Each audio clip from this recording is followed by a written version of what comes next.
Bon, on en a parlé un petit peu plus tôt ce matin. C'est sûr que ça sent les élections. Quand ce sera annoncé, on le sait pas. Quand auront lieu ces élections? C'est-tu le 4? Est-ce que c'est le 10 septembre? Chose certaine, c'est que ça s'active un peu partout présentement au Québec. Les chefs se promènent à gauche et à droite, sans jeu de mots. Et nous allons parler maintenant avec Jean-Martin Hossan, le chef d'Option nationale. Monsieur Hossan, bonjour, vous allez bien? Bonjour, ça va très bien. Monsieur Hossan, est-ce que vous allez pouvoir vous permettre de vous promener un petit peu partout au Québec pour faire connaître Option Québec? Parce que là, évidemment, comme vous n'êtes plus, vous faites plus partie d'un gros parti, vous aurez à défendre votre propre circonscription aussi. Oui, puis on a déjà commencé à le faire. J'étais en Outaouais la semaine dernière, je suis en Abitibi en fin de semaine, puis on a fait un peu le tour du Québec pour faire connaître la plateforme, puis rencontrer les militants de partout, parce que c'est vraiment un parti qu'on construit à partir de zéro. Puis la bonne nouvelle, c'est qu'il y a des militants de partout qui embarquent, puis qui sont très enthousiastes, puis qui n'avaient jamais milité nulle part, puis qui ont envie de s'embarquer dans ce parti-là. Donc ça, c'est très encourageant pour nous autres. Mais est-ce que vous avez des candidats dans tous les comtés? Oui, notre objectif, en fait, c'est d'en avoir partout, absolument partout au Québec. Donc, 124, puisque hier, on a eu une petite entente entre deux comtés pour ne pas présenter de candidats. On en reparlera si vous le voulez. Ben oui. Mais c'est ça, on va viser 124 candidats. Puis je pense que ce serait une première pour un parti si jeune qui part de zéro d'avoir des candidats partout dans une élection générale.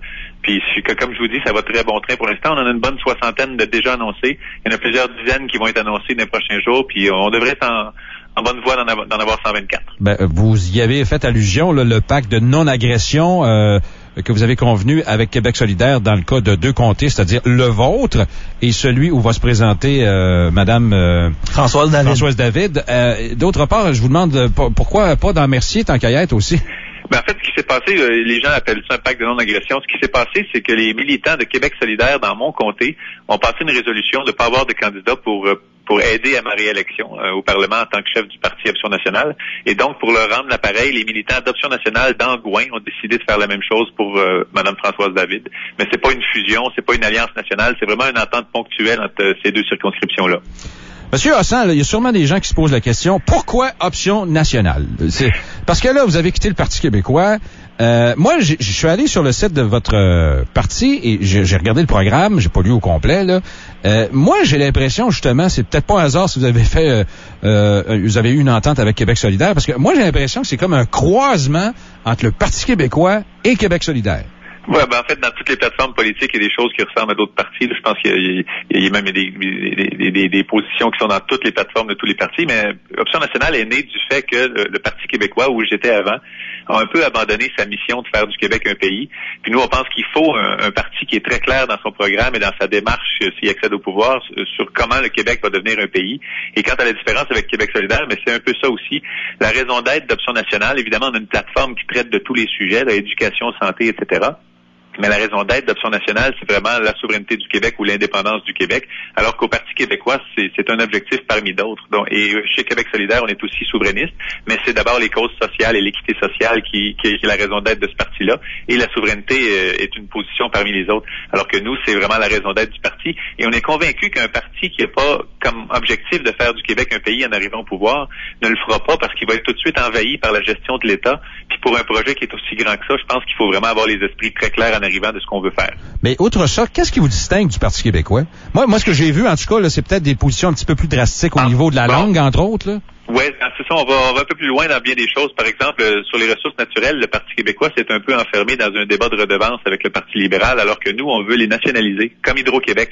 C'est pas du communisme, là, la nationalisation, c'est vraiment de faire comme on a fait avec Hydro-Québec. Donc, c'est l'État qui est maître d'œuvre du développement. Mais ça va à l'encontre un peu des tendances, parce qu'on avait même parlé de la privatisation peut-être partielle, entre autres, d'Hydro-Québec à un moment donné, il n'y a pas si longtemps, là.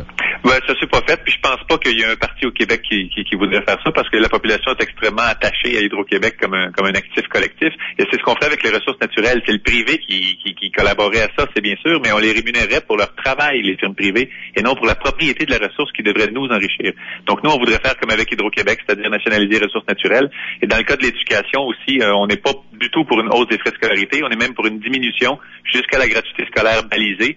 Baliser, ce que ça veut dire, c'est qu'il faut quand même éviter les abus, là. Ça veut pas dire une gratuité scolaire qu'on peut faire 12 fois un cours et l'échouer 12 fois parce que c'est gratuit. Il y aurait quand même des règles en place pour être sûr que les étudiants sont sérieux. Mais ceux qui suivent un cursus normal, ce qui est la grande majorité des étudiants, ce serait gratuit d'aller à l'université. Monsieur Hossan, Vince, qui est ici avec moi, une question pour vous. Qui s'intéresse parfois à la politique. Monsieur Hossan, croyez-vous à vos chances de gagner? Sinon, qu'est-ce qu'on essaie d'aller chercher à ces élections-là? Ben en fait, l'objectif d'Option nationale dans cette élection-là, évidemment, c'est de garder le comté qu'on détient, qui est le mien. Donc, il faudrait idéalement garder Nicolas Bécancour pour avoir encore un porte-parole au Parlement. Et dans les autres circonscriptions, c'est de faire notre possible, évidemment, pour avoir le meilleur score possible, mais faire connaître le parti. Et ça va nous mener à je dirais des résultats encore meilleurs à l'élection qui va suivre ensuite. Et si on se souvient bien de René Lévesque en 70 et en 73, il perdait lui-même dans son propre comté. Donc, s'il s'était dit qu'après la première fois, ça marche pas puis qu'il arrêtait tout ça, on n'aurait jamais connu son gouvernement. Donc, je pense qu'il faut persévérer dans le projet qu'on a. Notre plateforme, selon nous, est la meilleure. Puis on va la présenter à tous les Québécois de toutes les circonscriptions d'élection qui viennent. Mais on peut se demander aussi si l'objectif, c'est pas de nuire au Parti québécois, justement. Dans certains comtés. Oui, c'est une question qu'on a souvent. Pourquoi c'est quoi les différences et pourquoi on est là? Et le projet d'Option nationale, c'est pas du tout un projet qui est né contre le Parti québécois. C'est un projet qui est né pour la souveraineté du Québec et devant la constatation que le Parti québécois, même s'il demeure souverainiste, et je suis convaincu que mes collègues du PQ sont souverainistes, mais l'institution du PQ a un peu abdiqué son rôle de leadership dans la cause souverainiste. Et moi, je me dis que la moitié de la population a voté oui en 95, puis les sondages mettent encore la souveraineté dans les 40%. Donc, il faut un parti qui dit clairement, si on est élu, on va tout faire ce qu'on peut pour que le Québec devienne un pays, et non de dire peut-être qu'un jour on fera la souveraineté, comme c'est rendu le cas dans la plateforme du PQ. Donc c'est pas un projet qui est contre le PQ, c'est un projet qui prend la place qui n'existait plus, c'est-à-dire un parti vraiment souverainiste. Monsieur Hossan, je vous souhaite de bonnes vacances. Oui, il n'y a pas de brève. 5 minutes, puis après ça, on se remet au travail. Parfait, bye. Merci, bye.